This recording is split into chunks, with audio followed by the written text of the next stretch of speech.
founder and director of Hope for Girls and Women in Tanzania. She has a safe house. She runs a safe house for victims of female genital mutilation. So, Rhobi, karibu sana. Thank you very much, Zuhura, for this opportunity. As I have been introduced by Zuhura, I'm Rhobi, but uh, through my slides, addition to that, I was invited to speak at the UN General Assembly in 2018, and I also organized a mapathon at UNFPA. Yeah. Those are some of reports which are showing about our work, but also showing how FGM is affecting women and girls in our community. We have this Against My Will, the report which was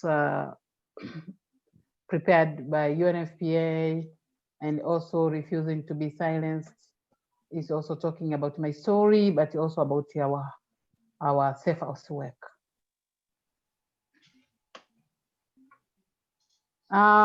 Through this fight against FGM, we also have a film, a documentary called "In the Name of Your Daughter," which was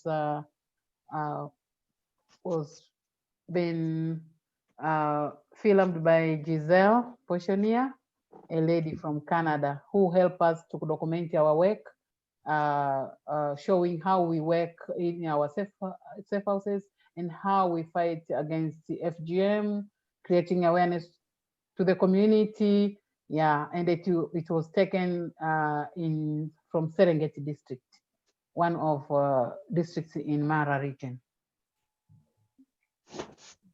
Yeah, as Dr. Leila has already explained about FGM, yeah, we have those 4 types of FGM, but in our region, we are doing the type 1 and type 2. Those are the type of FGM which are conducted by our community. I'm from Mara region. As we see the prevalence of FGM, according to this data of 2016, Mara region was 32.096%, the prevalence of FGM. We as Hope for Girls and Women in Tanzania, we are working against gender-based violence, and especially fighting against FGM and other the harmful practice which are conducted by our community. What we do, we do community outreach. We also support the local activities. Also, we run safe houses and etc. And on the side of community, what we do, we are protecting women and girls' rights. We work to promote and protect the rights of the girls and the women by educating them about their rights, including their sexual and reproductive health and their rights to live free from FGM and all forms of violence. And also we do alternative rite of passage, where we hold alternative rite of passage programs where girls learn about their culture and the sexual and the reproductive health and the rights. The alternative rite of passage culminates in graduation ceremony to work girls transition from childhood to adulthood, but without the cutting. And in working with the community, we are using different approaches to reach the community. We do the traditional dance festival. We do community dialogue. We use film screening to create awareness on the effects of FGM and other harmful traditions. And we do meetings. And in order to change the beliefs and attitudes, we continue to perpetuate FGM and the violence against women and the girls. We gather village members together, including elders, religious leaders, and traditional leaders, and FGM cutters who for so long have been advocates for FGM. So to explain the harmful effects of FGM and violence against women and girls, we encourage them to drive change and champion ending FGM efforts. Also, what we do, we do this. We have two safe houses where these safe houses are providing safe place for the girls to be protected, the GBV survivors to be protected for the while waiting for some further actions to be taken for them to demand for their rights. Also, we do mapping. What we do, another slide, please. Yeah. We do mapping where we trained 87 digital champions who were trained how to add different places in the map to map even the safer places and the risk and unsafe places around the villages so that the girls could escape or could protect themselves in a safer place while waiting for the rescue from the police gender desk or the social welfare. And this also we have you see school programs, etc. And also another slide.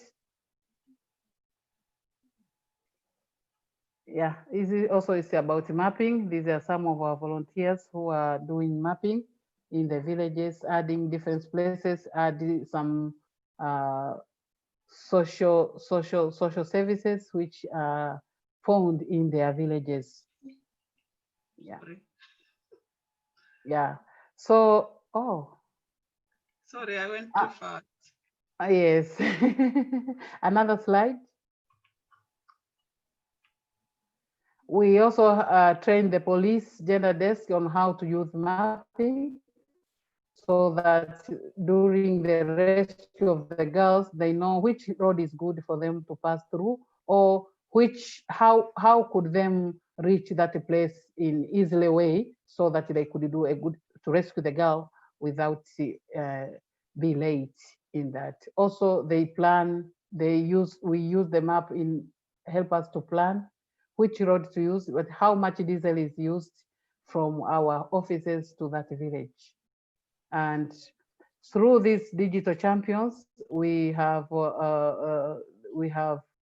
taught them how to report the gender-based violence cases from their villages using this ODK. ODK is a free open source map, works offline. Yeah. Also, these digital champions, they are also helping in doing a follow-up for the girls who have been taken back after the reconciliation been done.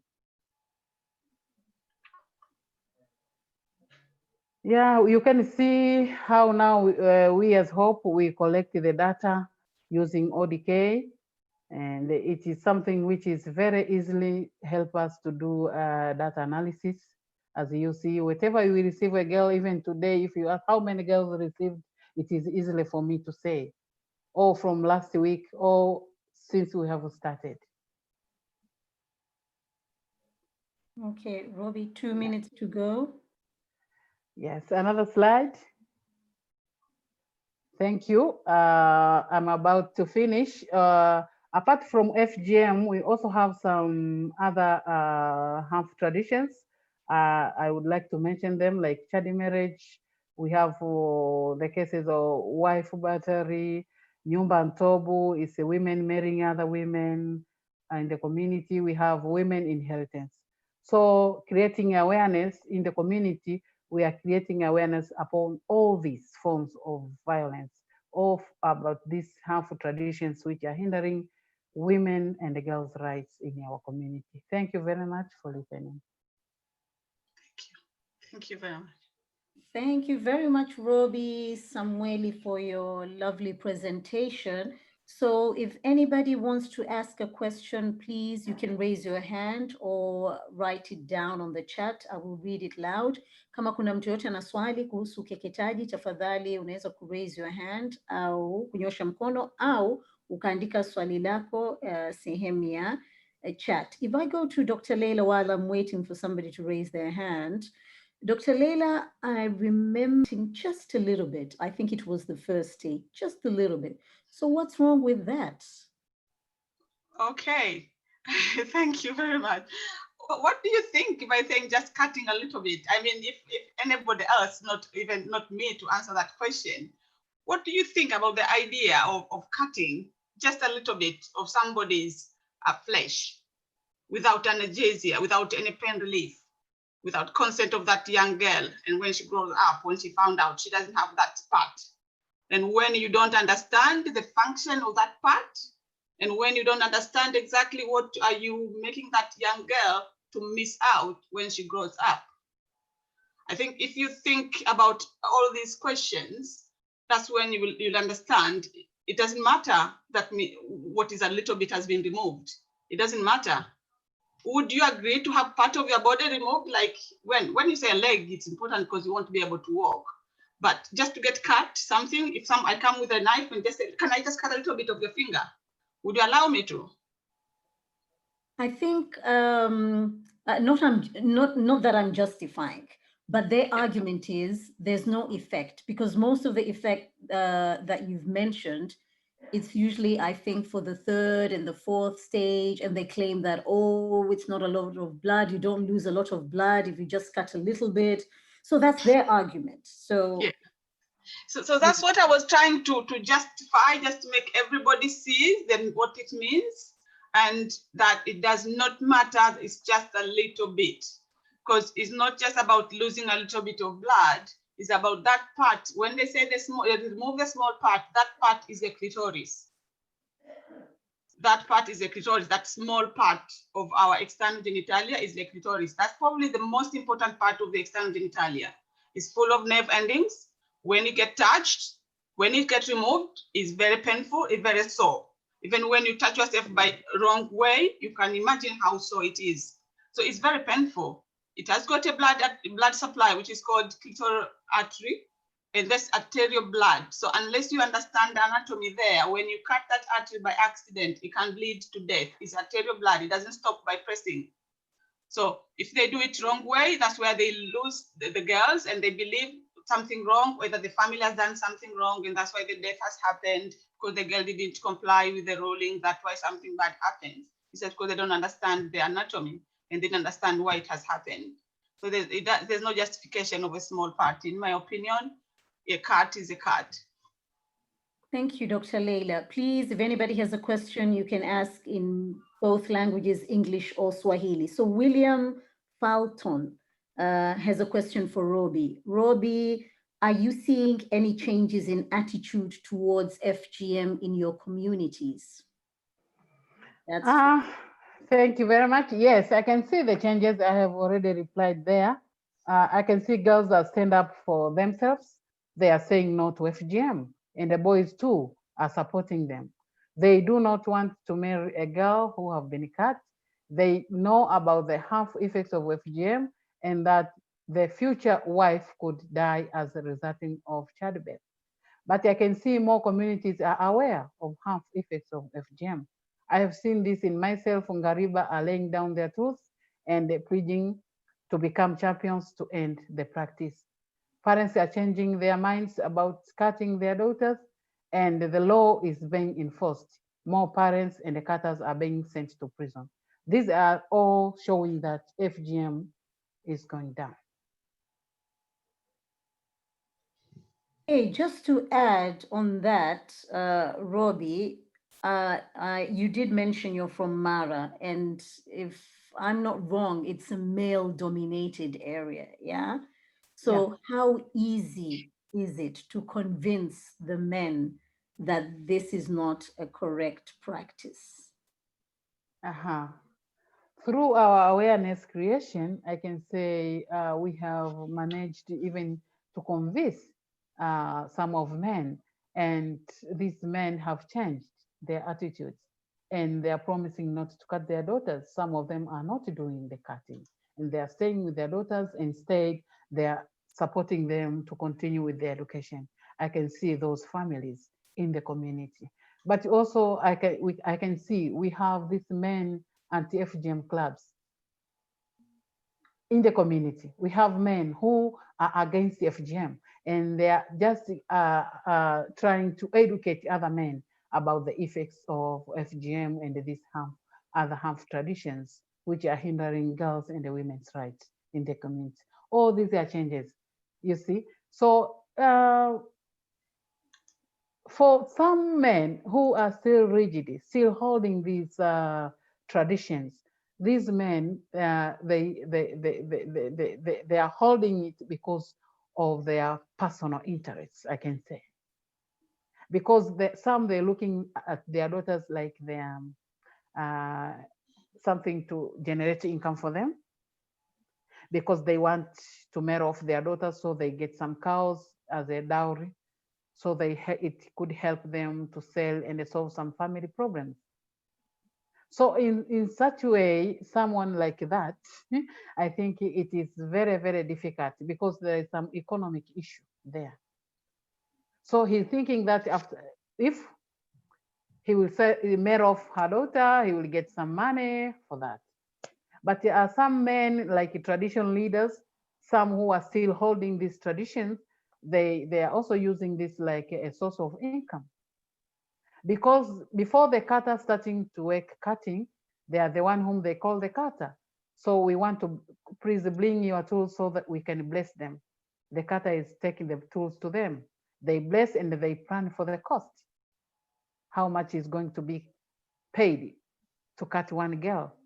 If they say it is 30,000, they ask the Ngariba, 20,000 is for you and the 10,000 is for us with the traditional leaders. So you may see, I can say we have some men who are also against FGM. Really, they don't want it.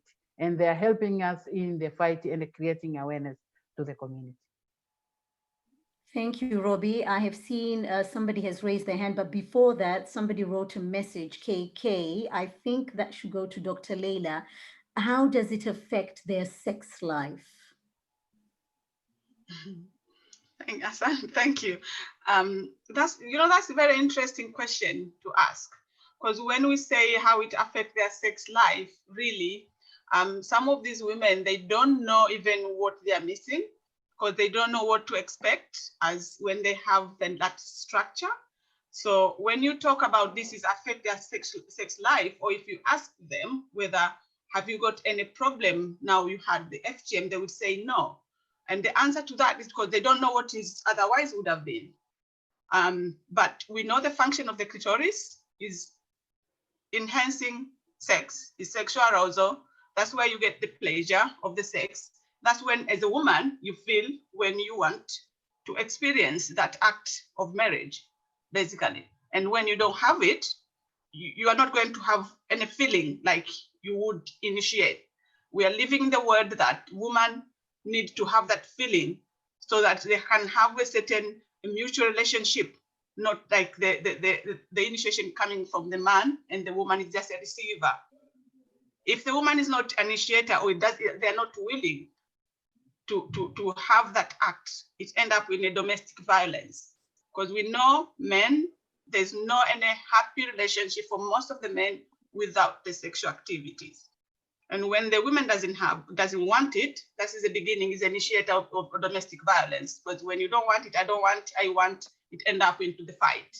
So this is a build-up of problems within the marriage. And that's why when we just ask what do they miss, they don't know actually what they miss, because they don't know what is normal.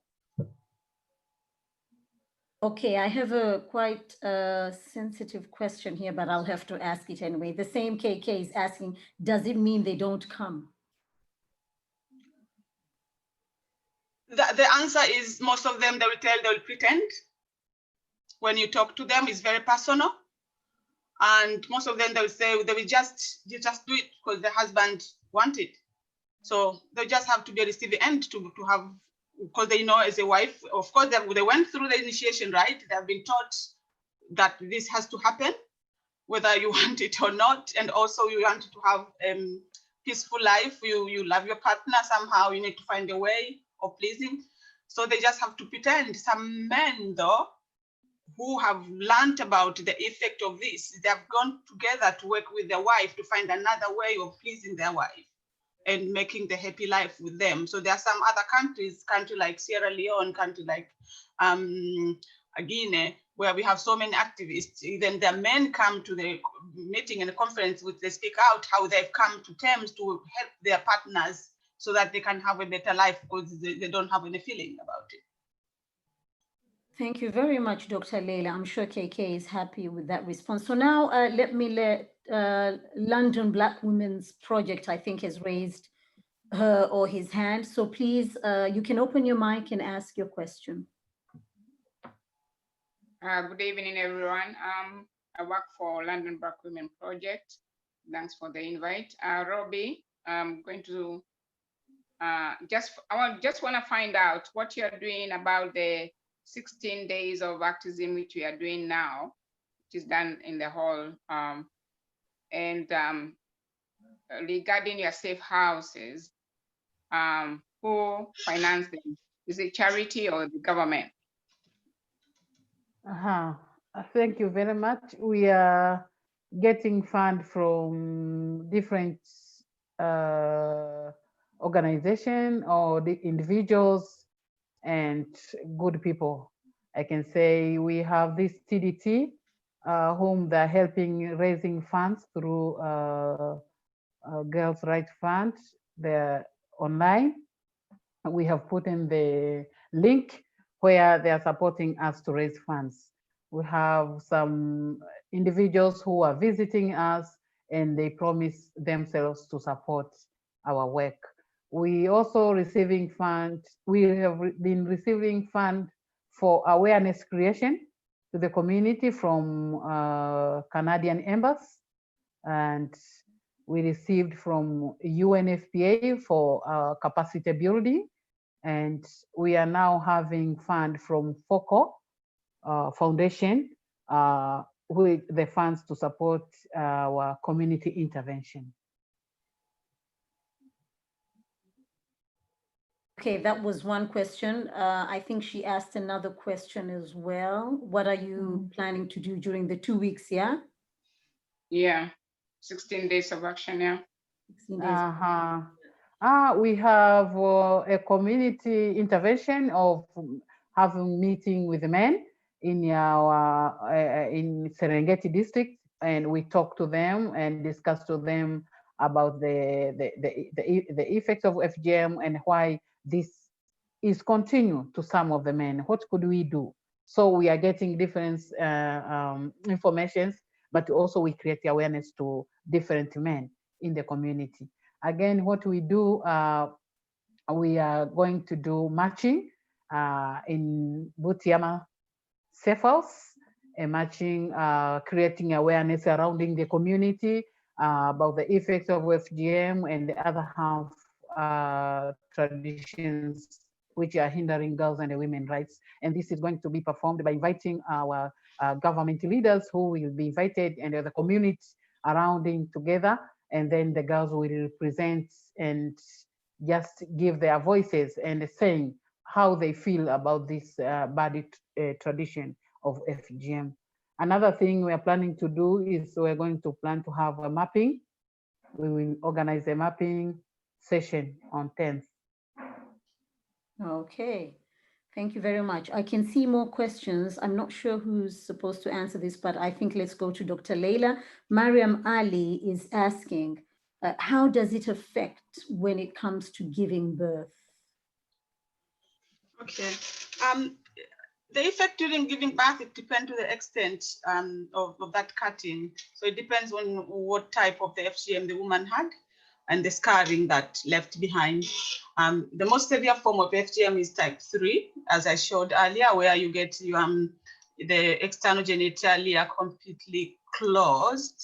And that means there's no passage of the baby to come out. So this is, oh, sorry, can you see my, no? Okay, sorry, I'm just going to share my screen very quickly just to show that slide just for share screen.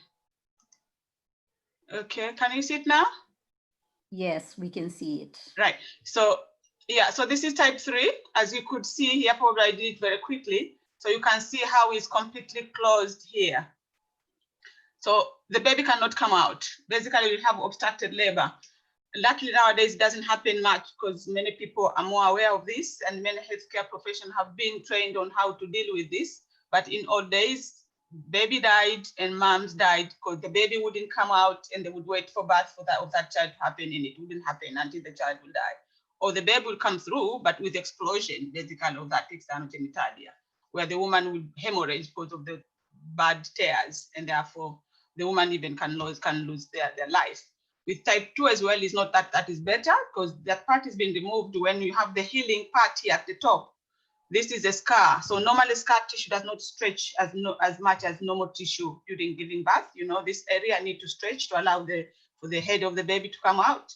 So when it's scarred, it doesn't stretch, and as a result, it tears from here, where we don't like tears from the top, because remember we said the clitoris have the clitoral artery, which even if the clitoris has been removed, the artery still runs behind this scar. And if that tears, then the bleeding is quite heavy, and is arterial bleed, which normally is a bad bleeding. And then you can lose a mom even from that if they're not attended quite quickly. So those are main effects. It does not cause a prolonged labor in terms, because labor, we have stages of labor. We have the first stage of labor where is the woman just having the pain before the baby is pushed out. So it does not prolong that part, because that part does not involve the external genitalia, and FGM does not involve inside part. So it's only during the delivery of the baby. That's where it involves. And just to add on that, there's some myth as well, because we know FGM has many effects on the women, but there's some women who had FGM, they don't understand some other women problem it's not caused by FGM, things like fibroids. Fibroids are not caused by FGM. So some women, when they struggle to find the problems of what is going on with their periods, because they had FGM, they think it's because of FGM. And I would like to just to voice out, please seek advice, medical advice that is not caused by FGM. If you're having heavy periods, if you were told you have fibroid, that's not because you've had the FGM. And also if infertility as well, some women who are struggling to conceive, sadly by one reason or another, if you did not have type 3 FGM, and if you can have a penetrative sexual intercourse, if you can have a penetrative sexual intercourse and you cannot conceive, that is not because of FGM as well. You need to seek medical advice so that you can get appropriate help.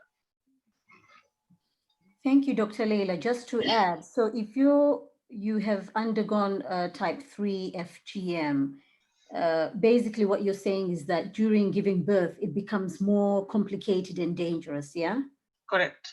Okay, because there was somebody who asked a question, iPhone, her name or his name is iPhone, but I think you've answered him already. And now we go to Rhobi.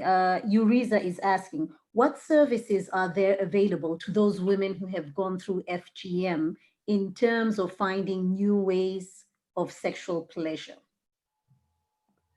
In Tanzania, we don't have any service about that. Can I answer that? Go ahead, Rhobi, it's fine. In Tanzania, we don't have that service, but during delivery time, if you have any maybe too much bleeding because of that won't be stretched, so they could treat you as other, maybe inject you with some injection which could stop bleeding like that.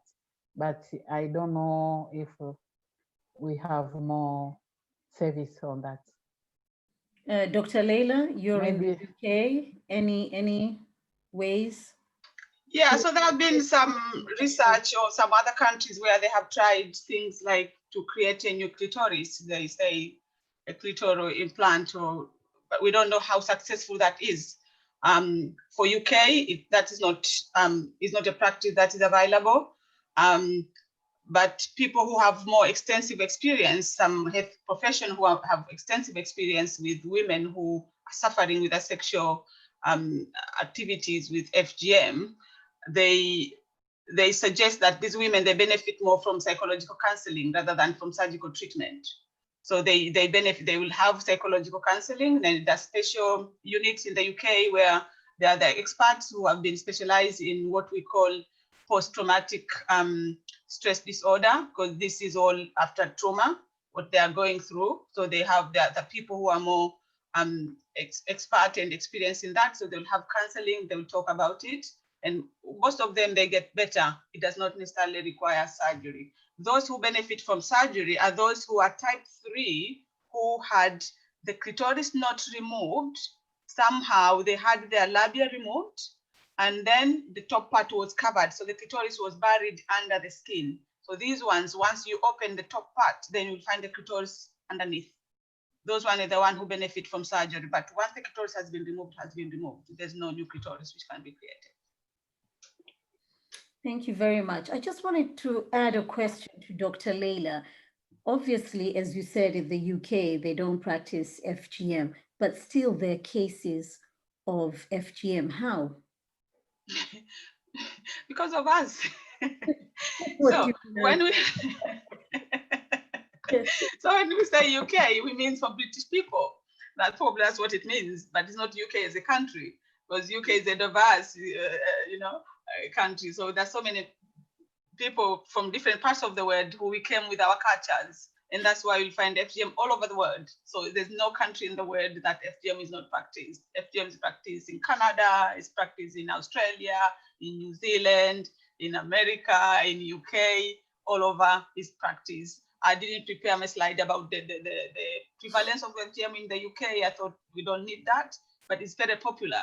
I live in Reading, and some parts in the UK in particular, they're very high risk area. Reading is one of them, I suppose, because of the community. There's Kenyans in Reading, there's a lot of Sierra Leone's, there's lots of Gambians, Sudanese. So that makes Reading to be a high risk area. And hence I work in that area as well, seeing women who were affected when they're pregnant, so that you can make a plan during the pregnancy journey and during giving birth.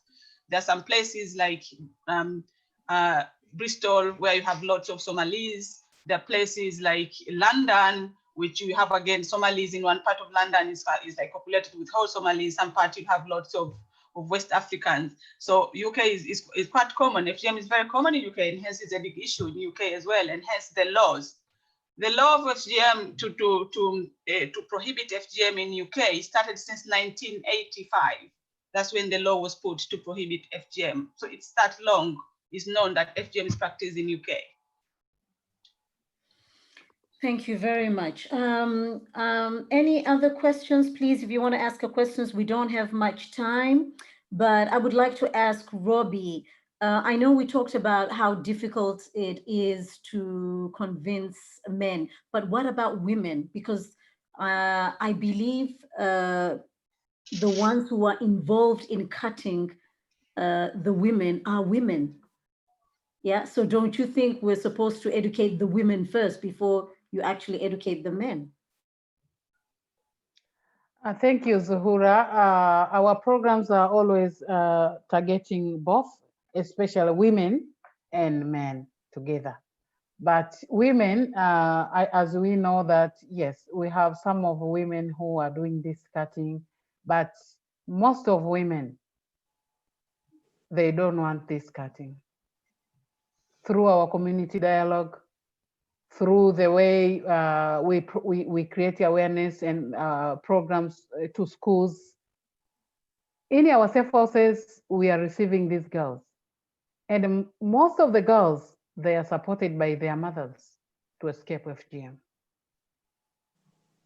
You can see how these women, they don't want this cutting. Because of the patriarchal system, this is why women, they see if they talk in front of their husbands that I don't want my daughter to be cut, maybe there will be a fight against her. And she may be chased away from her family because of that. Because the husband is targeting something to gain from their daughter.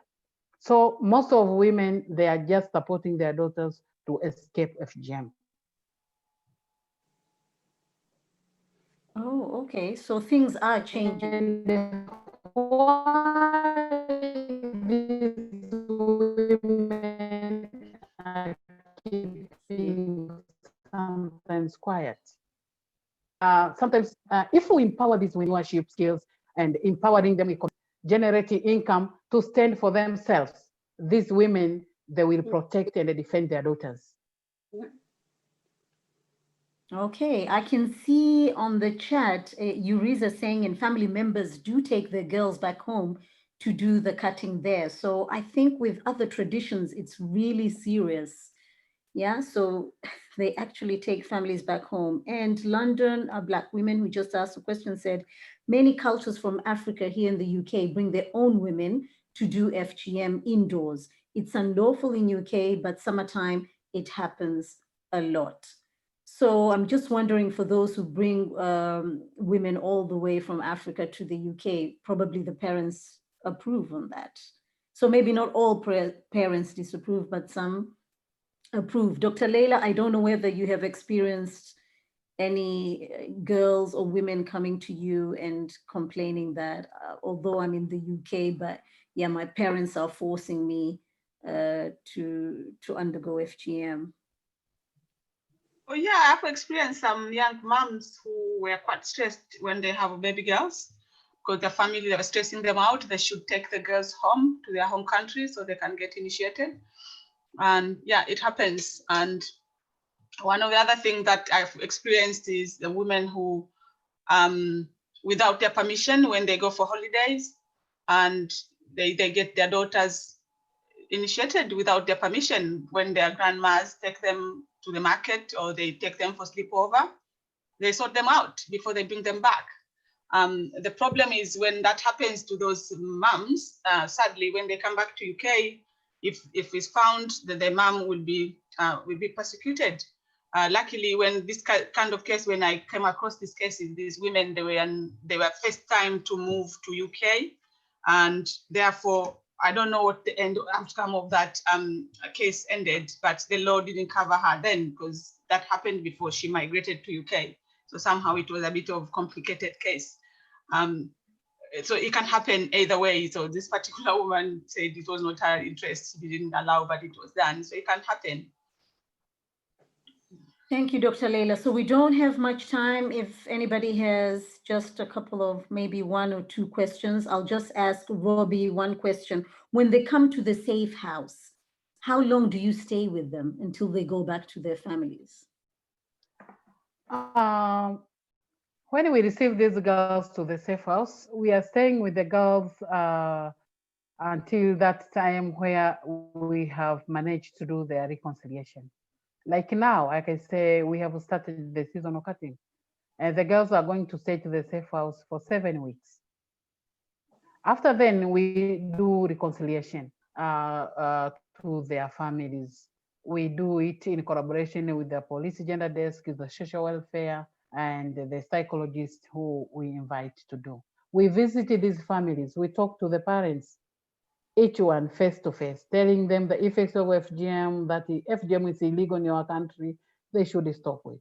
And sometimes we succeed to some of the families, they accept their daughters back, but some, they are refusing to accept their daughters back. So for the parents whom they don't want to receive their daughters back, we stay with them to the safe house. For those who accepted, we take them to their homes and we sign them the consent form. So obviously the girl will stay for that time, like 7 weeks. But after, for those who are remaining, now, after every 3 months, we do a follow-up to those girls who have been taken back. But also we revisit again those parents who refuse to accept their daughters back. So we continue with the reconciliation, talking to them until they agree. So for that time, we are supposed to take the girls to school if they're supposed to go to school. Or if they didn't have an opportunity to continue with further education, we join them with our vocational class where they learn tailoring, entrepreneurship skills. We take them to hotel management and hospitality, etc. Some they learn driving, etc.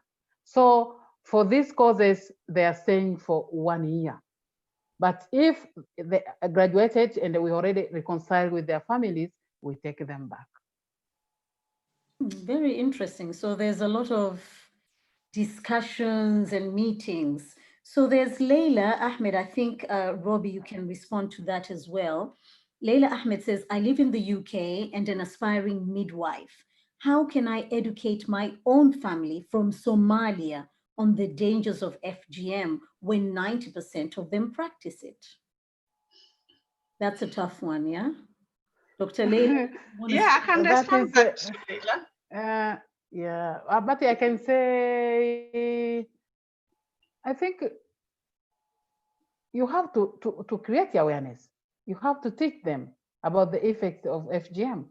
Even me in my community, it was very, very bad. But now I'm happy. I'm talking on it. I'm telling them about the effects of FGM, telling them the truth, the way we feel. We are women whom we have undergone the cutting and how we feel. Even in the community, women are saying if they could be young girls now, they could not agree to be cut. So I think it is our chance to talk about this harmful tradition.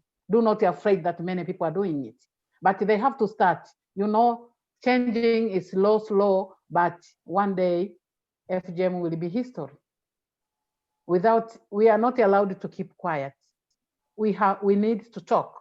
We need to create awareness. We need to educate our people about the effects of FGM. Because I can say the traditional leaders, they are the one whom they are forcing. They are drivers of FGM, but they are not feeling, they are not feel any pain in this cutting. I don't know. Dr. Leila, can you help more? So the way I understood it is Well, thank you very much, Rhobi. I could hear how you answer that question very from deep inside your heart, really. And that's what I would suggest. I would want Leila to feel the same. I think you need to feel the way Rhobi is feeling about FGM, Leila. You need to think about that part of your body which has been removed without your consent. You need to think what the effect of that part. You need to think that how much your moms or your grandma knows about it. For them, they didn't know. They didn't know. They thought they're doing the right thing. They thought they're doing for best interests, according to the knowledge that they had. Now you have more knowledge than what they have. And I'm sure if you sit down and talk to them, they will understand you, and that will be the stepping stone for you. There's so many people out there in London of your background who are advocates of FGM, and they believe starting from grassroots is the best way to eradicate FGM. So you can be one of them. And you just need to talk to your family and educate them, educate about the external genital, educate what it means, and educate why they shouldn't do it. I'm sure they will understand. so basically, she shouldn't give up. It's not going to be Not at all. easy, but No. she can do it. Yeah, she You should can do start it. somewhere. Okay, iPhone. Well, I'm going to call her or him iPhone. Is saying sorry about type 3 FGM. I think that's for Dr. Leila. Are they able to have sex? As I can see, the whole place is closed. Okay, the whole place is closed. Yeah, the whole place is closed. That's the word, to be honest. So some of them, they can't until when they're opened up, and that's the whole idea about it. So they get closed, so they cannot have sexual intercourse outside marriage. So for those communities who perform this, it's not many communities like Somali, Sudanese, Eritrea. These are the communities which perform type 3. They have a specific name for it. And these girls, they will get opened up before their first night. They will get opened up before their marriage to allow the sexual intercourse. Some of them, they will have a type 3, but not as narrow as that as well, which they can still have, but it's quite narrow. So it's like forceful. And for them, it's normal. That's how it should be. The sexual intercourse, that's how it should be, painful sexual intercourse, if you know what I mean, because they don't know the not painful one. So they would expect that. That's how it should be, and they will carry on with their life, and they will conceive with it. We open up when they want to give birth, when they're pregnant. So they will come, and you look at it, and you wonder, how did she get pregnant through this? So they can still have sex through the small opening, which you get stretched as the repeated act. It gets stretched just to allow that much until when they come, when they're pregnant, we tend to open it up when they're still pregnant to allow for easy examination, and also to avoid that when they come into labor, in case they don't make it to the hospital, to save mom and baby. So it can be opened. All right. Oops. Oh, it's open. Thank you very much. I think we only have 2 minutes left. So Mary Otuku says, sorry for joining late. I work with Forward in the UK, providing support for FGM survivors in the UK. Forward does a lot of advocacy work with African communities in the UK, and she left her website. So I think, Leila, you can get in touch with Mary as well. And London Black Women Project says, well done, Rhobi. That's powerful. Women need to be empowered to stand up and voice their feelings. And Husseina was suggesting that you should start conversation with the community. So Leila has responded already. She's happy and she will definitely raise awareness. So thanks, Rhobi and Dr. Leila, for your insights. And yes, so I think we did start a little bit late and we are finishing a little bit late. Thank you very much, everyone. I hope you're all happy. Special thanks to Rhobi Samuel, who is running Safe House in Mara region in Tanzania, helping victims of female genital mutilation, women and girls. And also Dr. Leila. Dr. Leila is a specialist in gynecology. She has a special interest in FGM. She has dealt with girls and women as well who have undergone FGM. She resides in the UK. I really appreciate for all the questions that were all asked. I believe they were all relevant, and I hope you all appreciate the answers. You are happy with them. So until another time, we have these sessions once per month with different topics on women's health. So sorry, I forgot what we're going to discuss for next month, but don't worry, you'll get the posters. We'll send them to you. So thank you very much, and you all have a lovely weekend. Thank you.